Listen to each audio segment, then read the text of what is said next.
Halo, shalom Bapak Ibu, apa kabarnya? Sangat senang menyapa dalam Sapaan Gembala GKI 5 bersama saya Pendeta Ima Frontatina Simaura. Mari kita bersatu dalam doa. Allah yang luar biasa berkati setiap kami bersyukur untuk setiap anak-anak dan baharulah kami untuk menjadi penyalur berkat dan juga sukacita dalam kehidupan ini untuk anak-anak dan untuk setiap anak di sekitar kami. Dalam Yesus kami berdoa. Amin. Pembacaan firman Tuhan terambil dari Matius 19 ayat 14. Begini bunyi firman Tuhan.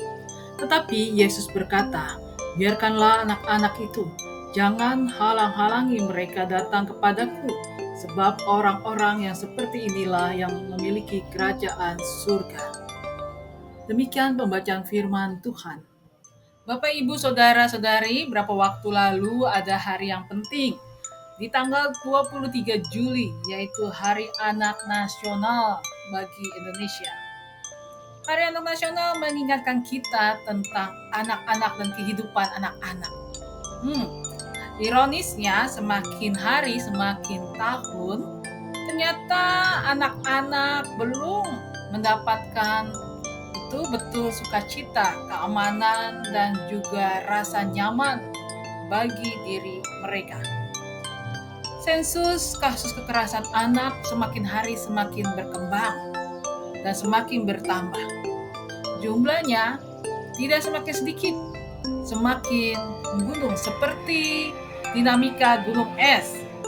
Terdapat menurut Komisi PPPA, yaitu Komisi Pemberdayaan Perempuan dan Anak-anak, ada 13.585 kasus yang terdaftar dan ada 2.935 kasus bagi anak-anak laki-laki, dan ironisnya ada 11.800 kasus bagi kaum perempuan atau anak-anak perempuan. Kekerasan terhadap anak-anak ironisnya terjadi di tempat-tempat yang terdekat, yaitu di dalam kehidupan keluarga, dan pelakunya ternyata adalah orang-orang terdekat bagi anak-anak. Ya, anak-anak menjadi oknum dinamika kehidupan yang sangat mudah dan rentan menjadi korban kekerasan. Mungkin karena anak-anak gampang untuk percaya. Kedua, anak-anak memiliki ketergantungan bagi kehidupan mereka terhadap orang-orang sekitarnya yang lebih dewasa. Dan anak-anak sangat mudah untuk dibungkam. Tapi kekerasan terhadap anak tidak menjadi lebih kecil. Kekerasan bersifat kekerasan fisik, psikis, maupun secara seksualitas. Kadang yang ironis terjadi dalam kehidupan rumah tangga. Suami, istri, bapak, ibu bertengkar tidak harmonis, maka yang akan menjadi tumbal bagi kehidupan keluarga mereka adalah anak-anak.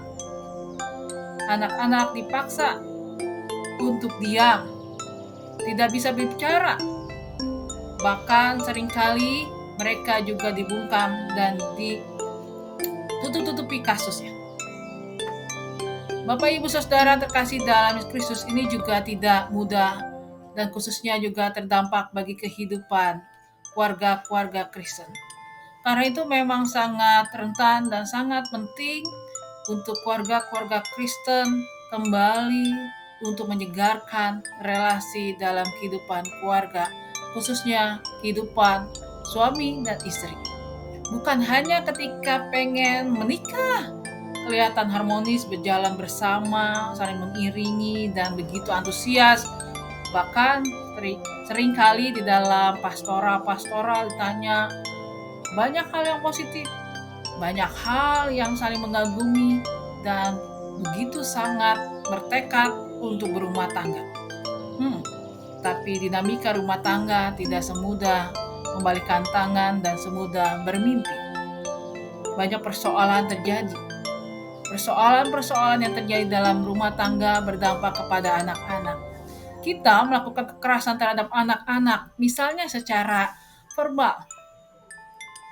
Kata-kata, kita bilang anak kita, "Payah kamu," atau "diam" ketika dia mau bercerita. Atau kita bilang nilai segini aja payah, dasar bodoh, anak jelek. Sama tuh seperti misalnya ayahmu atau kamu seperti ibumu.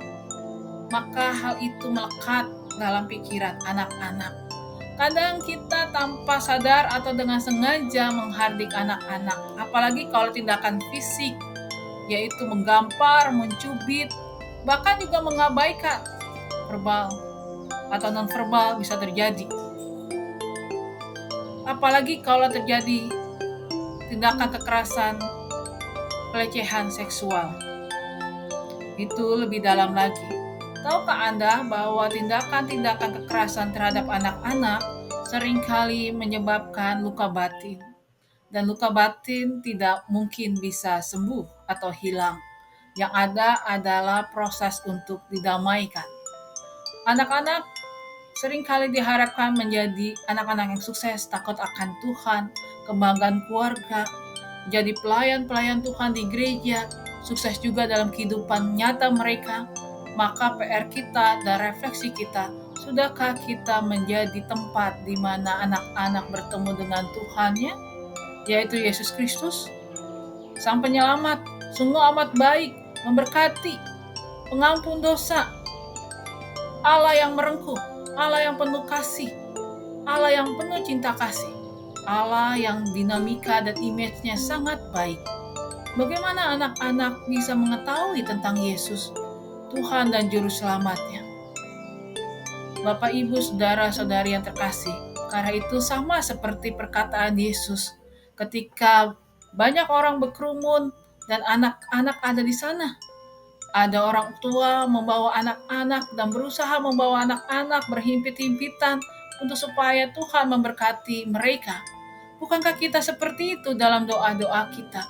Kita pengen anak-anak kita diberkati. Banyak berkat berlimpah bagi anak-anak kita. Banyak anugerah berlimpah bagi anak-anak kita. Sudahkah kita membawa mereka kepada Yesus? Atau kita menghalang-halangi mereka dengan kekerasan yang terjadi yang kita lakukan bagi anak-anak kita? Di gereja pun juga bisa terjadi. Ketika mereka hadir dalam ibadah, mereka seringkali menjadi kelas kedua, kelas ketiga yang disingkirkan. Tempat-tempat khusus supaya tidak mengganggu kita. Kalau berisik kita melihat dan melototin mereka sambil berkata, "Shh." Atau kita memberikan hentakan atau menyuruh mereka pergi. Padahal dalam ibadah kita, mereka adalah bagian dalam orang-orang percaya merasakan firman Tuhan, merasakan anugerah Tuhan dan berkat Tuhan. Karena itu PR besar kita adalah supaya bisa menyelamatkan kehidupan, selamatkanlah anak-anak di sekitar kita. Jadikan diri kita rumah cinta Tuhan. Jadikan diri kita rumah perubahan untuk semakin hari bukan kekerasan yang terjadi yang keluar dalam kehidupan kita, verbal atau non-verbal, tetapi yang terjadi adalah cinta kasih yang merengkuh mereka. Mungkin kita sudah melakukan hal itu. Karena itu, mari tekadkanlah diri kita dalam pertobatan. Anak-anak kita adalah masa depan kita, masa kini, dan mereka adalah harapan kehidupan. Tuhan Yesus memberkati kita. Amin. Mari kita bersatu dalam doa. Ya Allah yang luar biasa, terima kasih untuk semua anugerah Tuhan. Kami bersyukur untuk kehadiran anak-anak di tengah kehidupan kami. Kami mau berdoa secara khusus bagi mereka. Tuhan curahkan berkat-Mu pada mereka. Tuhan beri kekuatan di tengah-tengah perjuangan hidup mereka, di tengah pertemanan, sekolah atau kuliah mereka, dan rumah tangga mereka. Tuhan beri kami kepekaan untuk mendengar, merasakan, melihat anak-anak yang menjadi korban kekerasan, dan berikan kami hati Tuhan untuk boleh merengkuh mereka. Tuhan, ampuni dosa dan kesalahan kami sebagai orang tua, orang dewasa yang seringkali mengabaikan mereka atau menganggap mereka memiliki nilai yang lebih rendah dibandingkan kami sebagai orang tua, mengecilkan mereka, bahkan menjadi tempat untuk melampiaskan amarah dan kekesalan bahkan trauma kami. Tuhan, baharulah kami untuk sungguh-sungguh boleh berubah mencintai anak-anak kami. Berkati Tuhan setiap anak-anak yang memiliki komunikasi yang tidak baik, yang dingin terhadap orang tua mereka. Baharuilah Tuhan komunikasi di antara mereka untuk kembali menjadi hangat. Tuhan, kami juga mengingat anak-anak yang saat ini juga terkena dampak karena kondisi ekonomi dan krisis ekonomi dan juga banyaknya orang tua yang mengalami PHK. Tuhan berkati dengan hikmat kasih Tuhan, dan kami berdoa Tuhan bagi kami gereja untuk ikut serta merengkuh mereka.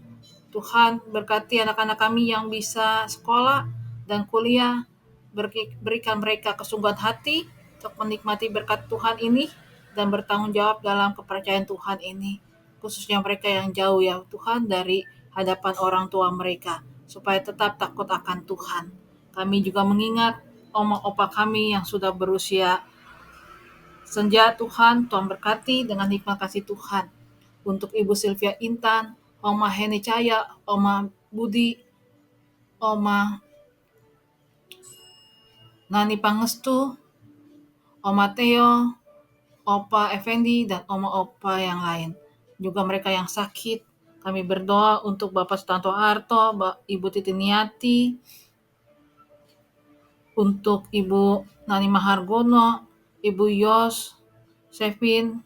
Kami berdoa untuk Bapak Henry Chandra. Kami berdoa untuk Ibu Esther. Juga kami berdoa untuk Ibu Variana. Tuhan berkati dengan penyertaan dan proses-prosesnya. Kami mengingat mereka yang berulang tahun. Tuhan berkati untuk Ibu Yolanda, Aurelia Gita Ningtyas, untuk Saudara Erik, Saudari Dewi Anggraini, Saudara Reni Setia Putra, Ibu Mike Joseba Estia, Ibu Ninik Hermawati, Bapak Pono Budi Handoko, Ibu Refliani, Saudara Erik Effendi, Ibu Sela Sari Arimbi, Ibu Friska Ratna Yuliana Panjaitan, Saudari Gwen Alicia Setiabrata, Saudara Randy Hartono, Ibu Lasma Ulina Manurung, Saudari Dr. Monica Mintarno. Tuhan berkati dengan kasih sayang Tuhan dan berkat Tuhan. Tuhan Yesus, kami juga berdoa untuk mereka yang sedang menanti kondisi rumah tangga mereka dengan kehadiran anak-anak dan sedang berproses bayi tabung. Tuhan berkati dengan hikmat kasih Tuhan, kekuatan Tuhan, dan terjadilah menurut kehendak-Mu Tuhan. Berkati agar segera ada anak-anak dalam kehidupan rumah tangga mereka. Terima kasih Tuhan, dalam Yesus kami berdoa bersama doa Bapa kami. Bapa kami yang ada di sorga, dikuduskanlah nama-Mu, datanglah kerajaan-Mu, jadilah kehendak-Mu di bumi seperti di sorga. Beri kami hari ini makanan yang secukupnya. Ampuni salah kami seperti kami ampuni yang bersalah pada kami. Jangan bawa kami dalam pencobaan, melainkan lepaskan kami dari yang jahat.